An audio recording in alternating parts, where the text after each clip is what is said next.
خفیہ طور پر حکومت تھی، لیکن محمد صلی اللہ علیہ وسلم کا پیغام تو قیامت تک کے لیے رکھ دیا گیا.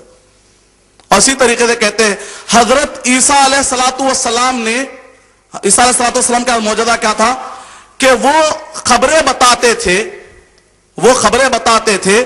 وہ سارے کے سارے جو کچھ بھی گھر میں ہوتا تھا. اور اسی طریقے سے عیسیٰ علیہ السلام کے بارے میں عیسیٰ یہ کہتے ہیں کہ وہ ایک آدمی جو مر جاتا تھا، مر جانے کے بعد اس کو کہتے ہیں قم باذن اللہ، اللہ کے حکم سے اٹھ جاؤ. ظاہر بات ہے جتنے بھی انبیاء کرام کو معجزے ملے، ہمارا عقیدہ یہ ہے کہ وہ معجزے ان کی اپنی طرف سے نہیں کرتے تھے، وہ اللہ سبحانہ و تعالیٰ کی طرف سے ہوتے تھے. لیکن میں یہ کہنا چاہ رہا ہوں کہ اللہ سبحانہ و تعالیٰ نے اس کے باوجود حضرت محمد مصطفیٰ صلی اللہ علیہ وسلم کو زیادہ پاورفل معجزے دیے ہیں. اگر کوئی عیسائی مل کر آپ کو ڈسٹرب کرنے کی کوشش کرتا ہے تو کسی بھی طریقے سے انفیریٹی کمپلیکس میں آنے کی ضرورت نہیں ہے. الحمدللہ جو معجزے جس نوعیت کے نبی اکرم صلی اللہ علیہ وسلم کو ملے ہیں وہ سب سے بھاری معجزے ملے. کیا کہتے ہیں کہ عیسیٰ علیہ السلام ایک آدمی کے مر جانے کے بعد، علامہ ابن حزم رحمت اللہ علیہ کے پاس ایک شخص نے آ کر کہا، امام راضی کے پاس بھی رحمت اللہ علیہ غفر اللہ علیہ، کہ آ کے اس شخص نے کہا کہ آپ کے نبی اور ہمارے نبی میں دیکھ لو کہ ہمارے نبی آگے ہیں، یعنی عیسیٰ علیہ السلام آگے ہیں. وہ کیسے؟ کیونکہ عیسیٰ علیہ السلام تو وہ ہے جو مردوں کو زندہ کر دیتے تھے. آپ کے نبی کا ایک تو معجزہ ایسا بتلائیے. تو امام راضی رحمت اللہ علیہ اور امام ابن حجر رحمت اللہ علیہ نے پلٹا کر کہا اگر مردہ کو زندہ کرتے ہو تو بہت اچھی بات ہے، بہت اچھا معجزہ آپ کہہ رہے ہیں، اللہ تعالیٰ کے حکم سے ہو رہا ہے. لیکن پہلے روح تھی کہ نہیں تھی؟ پہلے روح تھی، مرنے کے بعد روح چلے گئی تھی، واپس روح کو پلٹا ہے. مطلب جس کے اندر روح تھی دوبارہ روح لائے، یہ کارنامہ ہے.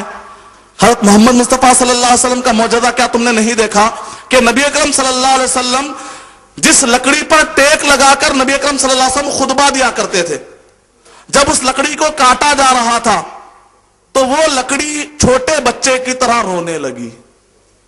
یعنی جس کے اندر روح نہیں تھی بچے کی روح آ گئی اس کے اندر، یعنی بچے کی طرح لکڑی رونے لگی. نبی اکرم صلی اللہ علیہ وسلم نے کہا ثابت قدم رہو، تمہیں کہیں نہیں لے کر جا رہا ہے، ممبر بنایا جا رہا ہے. مطمئن ہو گیا، فہدا، خاموش ہو گیا. یعنی جس کے اندر روح نہیں ہے اسی کے اندر روح والی باتیں ہو رہی تو اور بڑا معجزہ ہوا.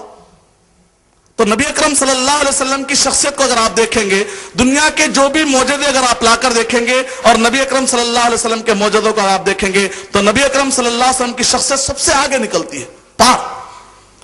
اب آئیے میرا جو ٹاپک ہے، ویسے تو اللہ تعالیٰ نے سارے نبیوں کو نبی بنانے والے، لیکن جن کو بھی نبی بنایا گیا ان کو خاص قوم کے لیے، قبیلے کے لیے نمونہ بنا کر بھیجا گیا. لیکن جب نبی اکرم صلی اللہ علیہ وسلم کے بارے میں ہم دعویٰ کرتے ہیں کہ محمد صلی اللہ علیہ وسلم ساری انسانیت کے لیے نمونہ، یعنی ہمارا عقیدہ یہ ہے کہ محمد صلی اللہ علیہ وسلم اب صرف اکیلے آپ ہی پورے انسانیت کے لیے، رہتی دنیا تک کے لیے نمونہ ہے. آپ کے علاوہ اب نہ موسیٰ علیہ السلام ہے، نہ عیسیٰ علیہ السلام ہے، کوئی نہیں ہے، کوئی دنیا کی شخصیت نہیں، نہ کوئی امام، نہ کوئی ولی. دنیا کے کتنے بھی بڑے بڑے اماموں کے آپ نام مان لیجئے، محمد مصطفیٰ صلی اللہ علیہ وسلم کے شریعت کے مقابلے میں ان کا قانون نہیں چل سکتا. دنیا میں آپ کسی کی بھی سمجھ لا لیجئے، کسی بھی کی بھی فقہ لا لیجئے، حضرت محمد مصطفیٰ صلی اللہ علیہ وسلم سے ٹکرا جائے گی تو حضرت محمد مصطفیٰ صلی اللہ علیہ وسلم کے مقابلے میں آپ کسی کو بھی نہیں لا سکتے. سارے انسانیت کے لیے نمونہ ہے. یہ جو ہمارا دعویٰ ہے کہ محمد صلی اللہ علیہ وسلم ساری انسانیت کے لیے نمونہ ہے، بہترین نمونہ ہے، اس کے لیے میرے پاس 6 دلیلیں ہیں. لاجیکل، ہسٹوریکل، اسٹیٹسٹیکل، ہر بیس پر، فلاسفیکل، ہر اعتبار سے اگر آپ جمع کریں گے تو 6 ہمارے پاس ایسی دلیلیں ملتی ہیں جو ہمارے اس ٹاپک کو جسٹیفائی کرتی ہیں، جو ہمارے اس دعوے کو پروف کر دیتی ہے. پہلی چیز، اس مسئلے کو ذرا غور سے سنیے، دعوتی کام میں آپ کو کافی کام آئے گا اور مسلمان ہونے پر آپ کو ایک فخر بھی رہے گا. کسی بھی غیر مسلم یا کسی بھی ایسے کو دیکھ کر آپ کو گھبرانے کی ضرورت نہیں، فخر کیجئے اننی من المسلمین، میں مسلمانوں میں سے ہوں. الحمدللہ محمد صلی اللہ علیہ وسلم ساری انسانیت کے لیے نمونہ ہے اور آپ ہی نمونہ ہو سکتے، کوئی ہو ہی نہیں سکتا. اس کے لیے 6 دلیلیں. پہلی دلیل، نمونہ خود یہ دعویٰ کرنا کہ میں نمونہ ہوں. نمونہ خود دعویٰ نہیں کر رہا ہے اور دوسرا آدمی جا کر کہہ رہا ہے کہ یہ ہمارے لیے نمونہ، یہ ہمارے لیے نمونہ، تو اللاجیکل بات ہوگی. جیسے کہتے ہیں نا مدعی سوز گواہ چست. مدعی سوز گواہ چست کا مطلب کیا ہے؟ ایک کورٹ کے اندر گواہ کہہ رہا ہے آپ دعویٰ کرو میں گواہی کے لیے آیا ہوں. اب دعویٰ کرو بھائی، میں گواہی دینے کے لیے ارے مجھے دعویٰ کرنا ہی نہیں ہے بھائی، اکالا کے پھنسا دیا مجھے. ارے آپ خالی دعویٰ کر دو، باقی کام ہم سنبھال لیں گے، گواہی میں دوں گا کہہ رہے. اس کو کہتے ہیں مدعی سست. دعویٰ کرنے والا سست ہے، دعویٰ نہیں کرنا چاہ رہا ہے، گواہ چست، گواہی دینے والا آگے بڑھ رہا ہے. عیسیٰ علیہ السلام نے کہیں پر بھی نہیں کہا. گاسپل آف میتھیو پڑھیں گے چیپٹر نمبر 5 کے اندر کہا ما جئت لانقض الناموس، میں اس لیے نہیں بھیجا گیا ہوں کہ تورات کے تعلیمات کو ختم کر دوں. ولکن جئت لیکمل، میں تو اس لیے آیا ہوں تاکہ تورات کی باتوں کو مکمل کروں. وما ارسلت الا لخرافۃ بنی اسرائیل، اور میں بنی اسرائیل کے بھیڑ بکریوں کے لیے بھیجا گیا ہوں، یعنی میں صرف بنی اسرائیل کے لیے بھیجا گیا ہوں. موسیٰ علیہ السلام بھی بنی اسرائیل کی طرف بھیجے گئے تھے. یا قومی، سارے انبیاء کے نام یا قومی، میری قوم میری قوم کہہ رہے تھے. یعنی عیسائی یہ کہہ رہے ہیں کہ عیسیٰ علیہ السلام پورے انسانیت کے لیے ہے، جبکہ عیسیٰ علیہ السلام نے پورے بائبل کے اندر کہیں پر بھی یہ دعویٰ نہیں کیا میں پورے انسانیت کے لیے آیا. مدعی سست، گواہ چست. نمونہ خود یہ دعویٰ کرے کہ میں پورے انسانوں کے لیے آیا. عیسیٰ علیہ السلام کہہ رہے ہیں میرے بعد ایک پارخلیط آئیں گے محمد صلی اللہ علیہ وسلم، وہ تم کو رہتی دنیا تک کے لیے پیغام سنائیں گے. یعنی کہ پہلا اصول یہ ہے کہ نمونہ خود یہ دعویٰ کرے.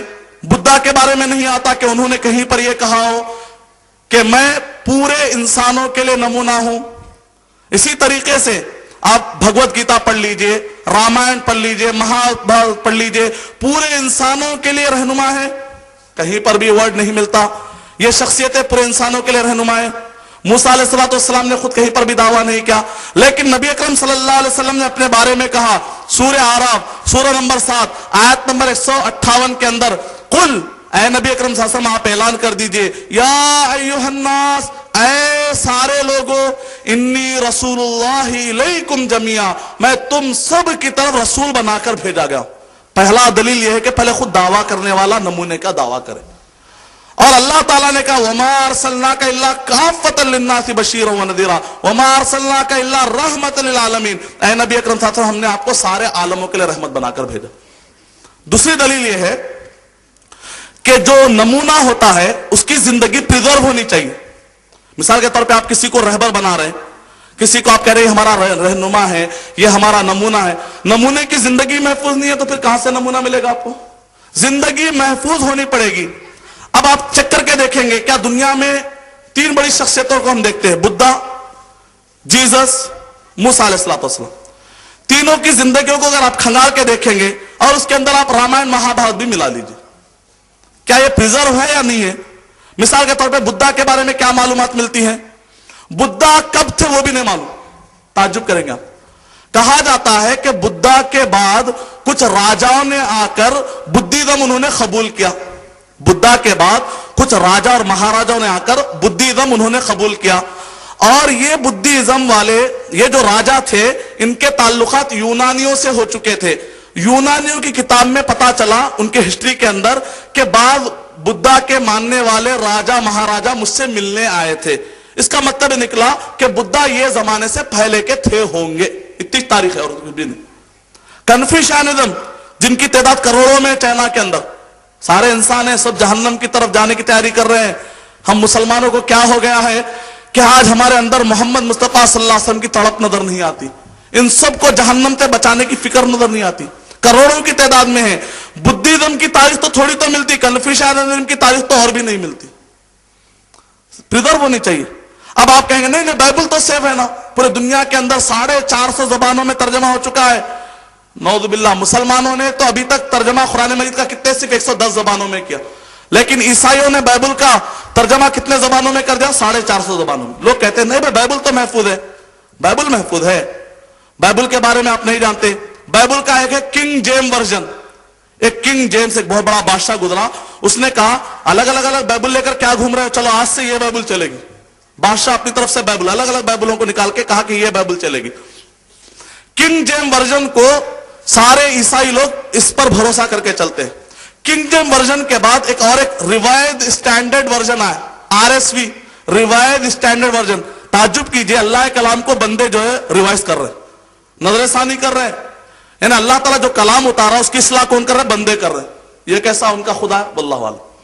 بہرحال تو کنگ جیم ورژن کے بعد جو بائبل آئی جس کو RSV کہتے ہیں، اس کے پریفیس میں کیا لکھا ہوا جانتے ہیں؟